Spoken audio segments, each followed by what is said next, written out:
All right, hello everyone, and welcome back to another episode of Star Wars Marco Balance. My name is Mark, and today we're going to be talking about Episode 4 of The Acolyte, titled Day, which means that Episode 5 will definitely be called Night.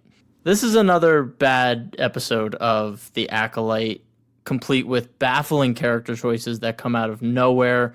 Bad writing, not just in the dialogue, but also in the world of Star Wars, and Jedi saying things that I simply do not think a Jedi would say, and them saying it feels un-Jedi-like. And I'll get into specifics when I get to that portion. There's also a line in here that I think is both hilarious and also probably one of the worst written lines in all of Star Wars. I'm going to sound like a broken record if you've been listening to my other episodes covering this series, but the pacing, again, is not very good.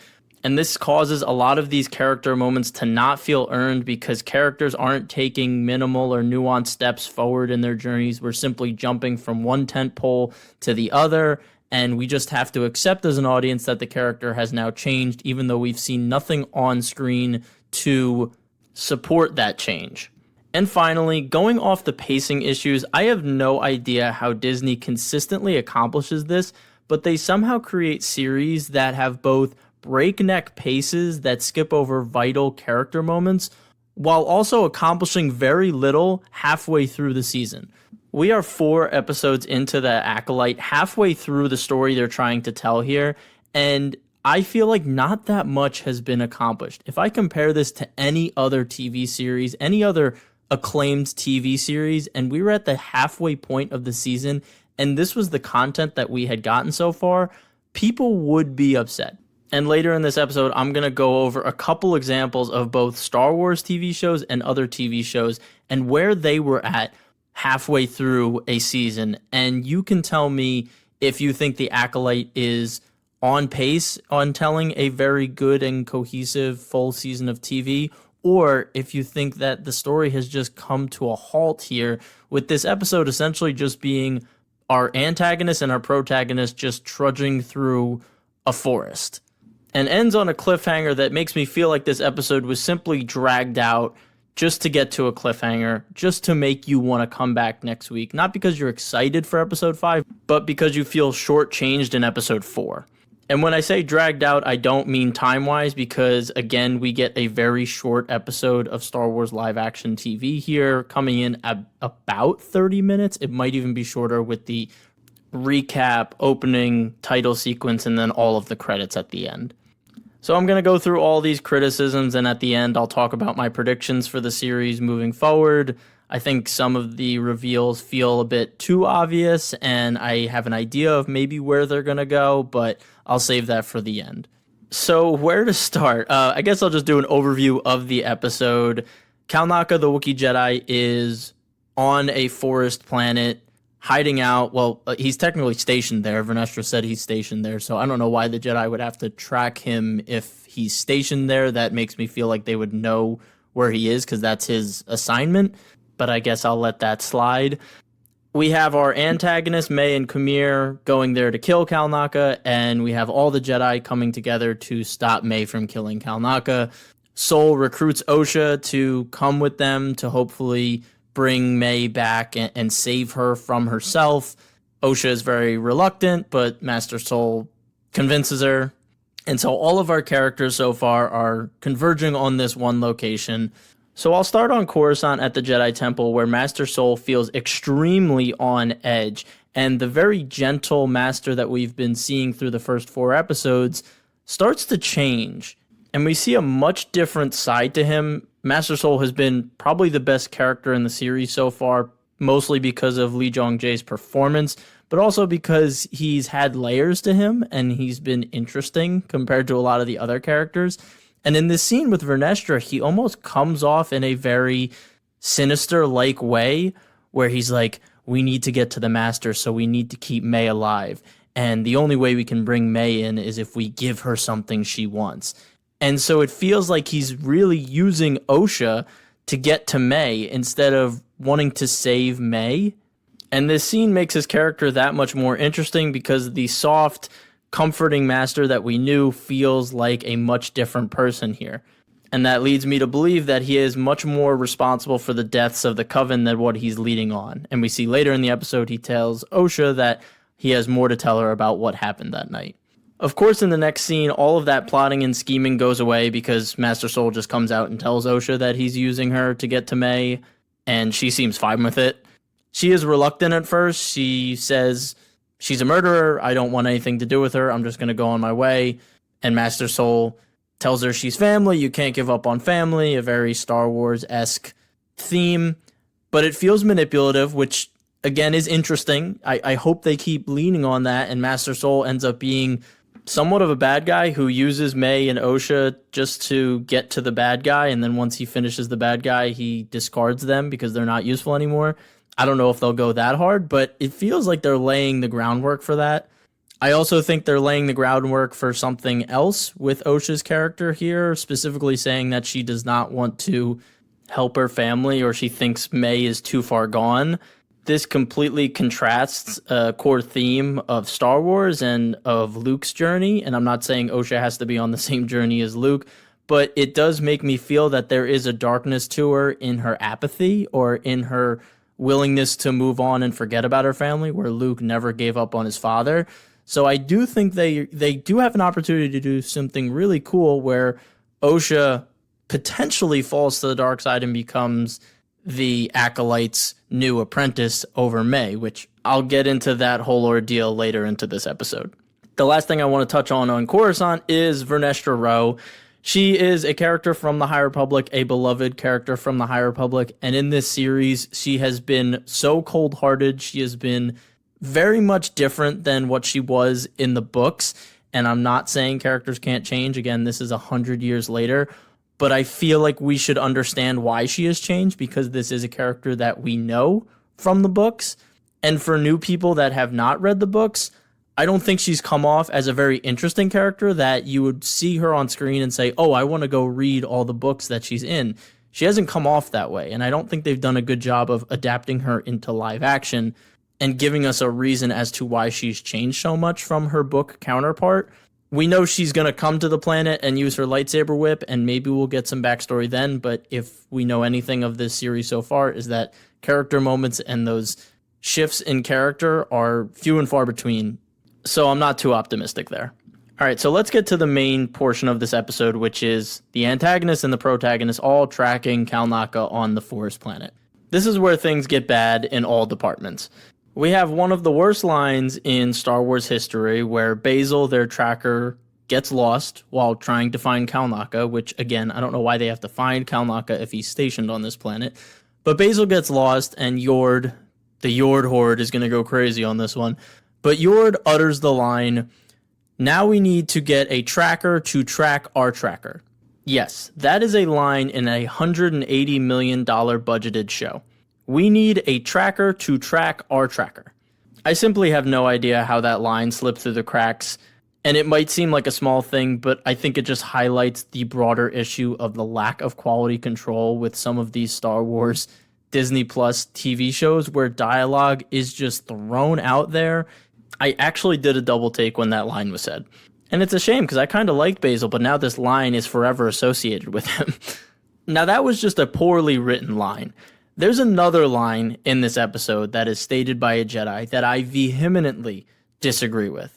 And it's said by Jackie, which sucks because she was my favorite of the Jedi group outside of Master Soul.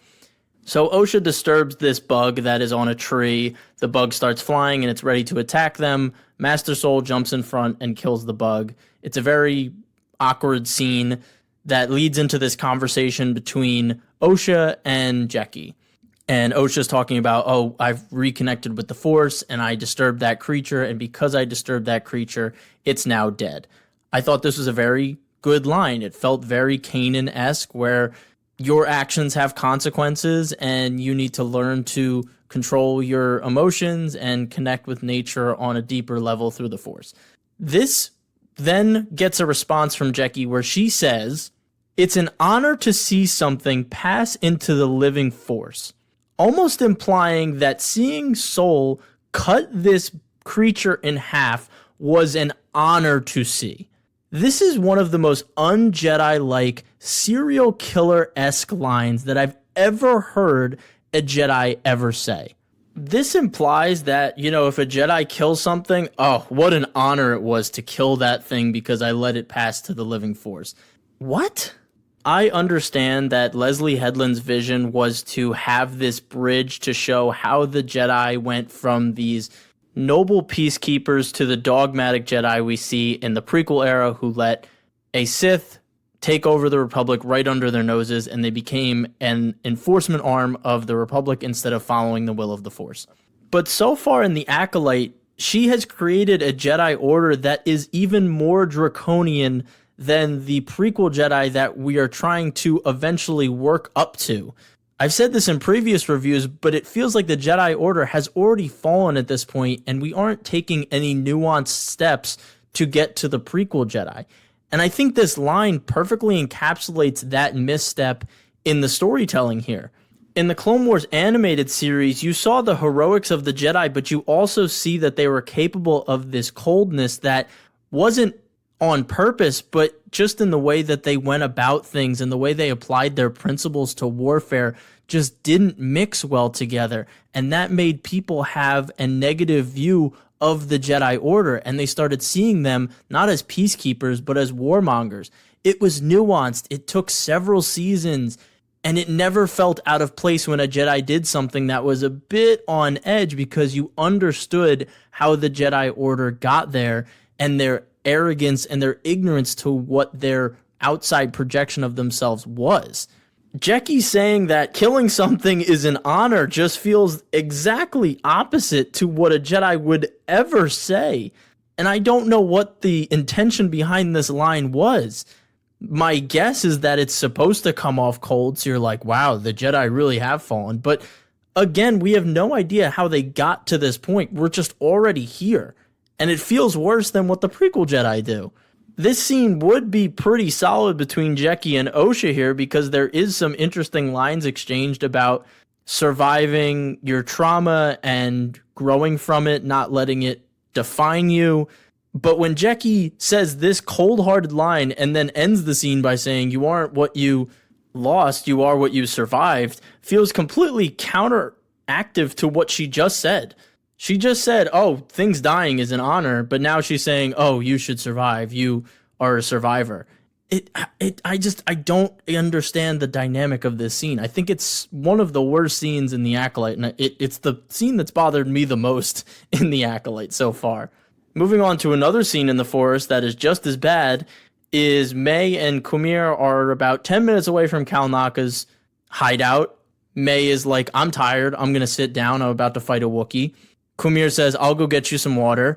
May looks around, and then she sets up a trap, catches Kumir, and she says, I don't need to kill the Wookiee. I'm going to turn myself in. My sister is alive. That changes everything. And does a complete 180-degree flip as a character. She has completely turned a new leaf with no contemplation of the character, no moment where we can understand why she would make this change. My initial reaction to this scene was that May had figured out that Kumir was the master or closer to the master than what he led on. And now she was going to draw him out by leading him on a wild goose chase by saying, oh, you know what? I'm going to turn myself in. I'm over all this stuff. And maybe that would influence him to come out and reveal himself, thus making May a little bit more perceptive and more interesting as a character. But it seems like by the end of this episode, she seems shocked that the master showed up. Now, of course, this could just be her being like, holy shit, it worked. Or she really did just do a 180 in the middle of the forest out of nowhere. And we as the audience just have to accept that. I don't know. Maybe I'm giving the show a bit too much credit, but if this is the turn of May and this is her redemption right here in the middle of this forest, that's pretty terrible and very hard to defend as a compelling character arc. We'll wait to see, but I really hope I'm wrong on this and they do something different here. So this leads us to the final scene where May discovers Kalnaka has already been killed by a lightsaber wound in his fort. A coldness falls over her, the lights go away, and she realizes that the master is here. He has come to confront everyone. Now, the way that they framed May's point of view looking out of the hut towards the Jedi and Osha, I thought the Acolyte was going to do something really interesting here where, because Osha was so far in the background, I thought that the Master was going to show up and then Osha was going to turn around and it would be revealed that she's on the Master's side. Not that that's been established by much or anything, but I thought they were going to go for a twist here just because of the way they framed the shot. Instead, the Master uses the Force to slowly descend behind Osha, which was a really cool callback to Count Dooku using the same Force ability in Gendy's Clone Wars 2D series back in the day. If it was an intentional callback to that, I don't know, but it looked like it, and that would be really cool. And here's another moment where I thought the Acolyte was going to do a twist. I thought the Master was going to walk up to Osha, and then Kylo Ren ignite his lightsaber right through her, and she was going to be dead, and this would be a much better motivating factor for May's redemption arc, where she would want to take down the Master to avenge Osha's death. Whether she does that out of revenge or she does it with the Jedi the right way, I don't know, but I thought that's maybe where they were going to go. But the Master uses the Force to throw Osha away. Again, I think he purposefully got her out of the way of the action so that he could recruit her. I think he's more interested now in Osha than he is with May. At the beginning of this episode, I mentioned Osha shows that she has a very tough time letting go of the past, forgiving others, believing that she can save her family. She's a bit susceptible to the dark side, even though we know she comes from a Jedi background. I think that would be really interesting, and I think that's the Master's plan here. May will now take the place of Osha. She'll be on the light side, and Osha will be on the dark side. I think that'd be cool. I don't know if they would do that. Even if they do, I don't think the writing has been strong enough to make me feel confident in that, or that they'll do it well. But it's the most interesting route they can take. But the episode ends with the cliffhanger. As I mentioned, the Master pushes multiple Jedi Knights and one Jedi Master away in one full swoop. That is really powerful, not a power that we've really seen any Sith use in live-action Star Wars. So this has to be a heavy hitter if they're able to do this to this many Jedi in one attack. Seems really strong and OP, but we'll see what they do next week. I think it's a bit too obvious to say that Kamir is the Master. We see him tied up. He's off screen. It would make sense that he would cut himself down, change into his robes because he's carrying this knapsack of things. Every time he talked to May, it seemed like he was always fumbling over the words he was saying. He was like, oh, well, the Master wants you to do this, signifying that he's slipping up from first person to third person. Regardless, this seems way too obvious, especially for a show that's supposed to be a mystery. You're not supposed to be able to predict it this easily. Now, the show hasn't exactly instilled confidence in me that it isn't this obvious, but I really hope it's not. And even if it is, this does end up being Kamir, that he isn't really the Master, that there's another Master pulling the strings. I just feel like there was a lot of opportunities for subversion here, especially in a mystery series where mysteries are built on subversion and twists and turns. But we'll see next week as we move into the back half of the series. This is the point where I just want to talk about how we are halfway through this season. We're 4 episodes in, and I feel like many other shows, even in the Star Wars galaxy, have accomplished so much more in 4 episodes or in halfway through a season than what the Acolyte has accomplished. It feels like not that much has happened. And I know that these TV shows on Disney Plus have essentially been called 8-part movies where they don't really follow the structure of a TV show. They more follow the structure of an 8-part movie, which isn't good. That's not how TV should be told. I think that's why Andor is really good, because it's split up into those 3-part or 4-part arcs. It's why Mandalorian Season 1 is so good, because it has that progression where we have tent poles throughout the season to latch onto.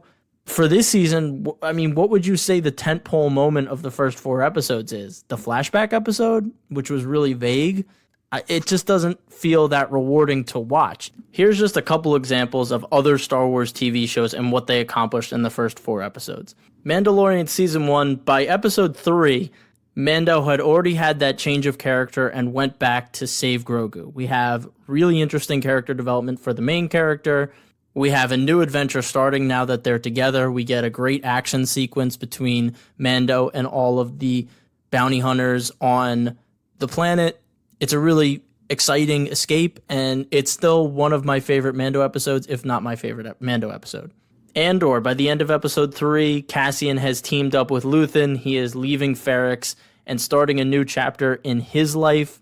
he's not fully in on the rebel cause, but we do see a flickering of a spark inside him. And then we have 1,000 other things going on. Obviously, we have Mon Mothma and her family struggles. We have Cyril starting his investigation and the Empire potentially getting involved with Deidre. So many things are going on by episode 3 in Andor. Book of Boba Fett, which again, I am not a big fan of, but by the end of episode 2 or 3, I believe, we see that he had created a new family with the Tusken Raiders, and then their whole village had been wiped out, and this gives him a new purpose to bring together Mos Espa as sort of a family he lost because his dad died when he was so young. Even Book of Boba Fett by episode 3, we had made progress with the character. I could go on about other prestige TV because at the end of the day, The Acolyte is supposed to be prestige TV. It's on a paid premium subscription service. Andor and Mando have both been nominated for Emmy Best Dramas, so Disney has the capability to compete with shows like Better Call Saul, Succession, Breaking Bad. It should be in that realm, so it's not too much to ask.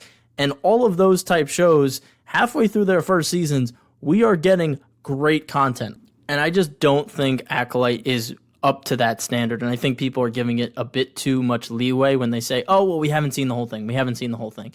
You still have to enjoy the journey. I love a slow burn, but a slow burn, there needs to be a spark. There needs to be something burning. But The Acolyte, I feel like it's just vague to be vague, and that's the only reason I'm still interested, because I'm not given that much. Anyway, that's the end of my thoughts on episode 4 of The Acolyte. If you're enjoying this series and it's connecting with you, that's great. I'm not trying to take away that joy from you. These are just my thoughts and my objective critiques of a show that I think could be a lot better. So if you are loving this series or not liking this series, I want to hear from you. Follow me on Instagram at @star_wars_mark of balance. Please leave me a review on whatever streaming service you're listening to it on. That really helps. I really appreciate it. And if you know anyone that's into Star Wars, family or friends, let them know about the podcast. I've talked about everything from TV shows to movies to books. Anything related to Star Wars, I have probably talked about it on the channel, and I'm sure they would find something that they like on here. So again, thank you. The word of mouth is the best way to market this podcast. And yeah, that's all I got. Until next week, we'll do this rodeo again with The Acolyte. I'm not too confident that it'll get any better, but maybe it'll throw some twists and turns in here where I'll be like, okay, well, at least I got some entertainment value out of it. So as always, stay safe, stay healthy, and may the Force be with you. Peace.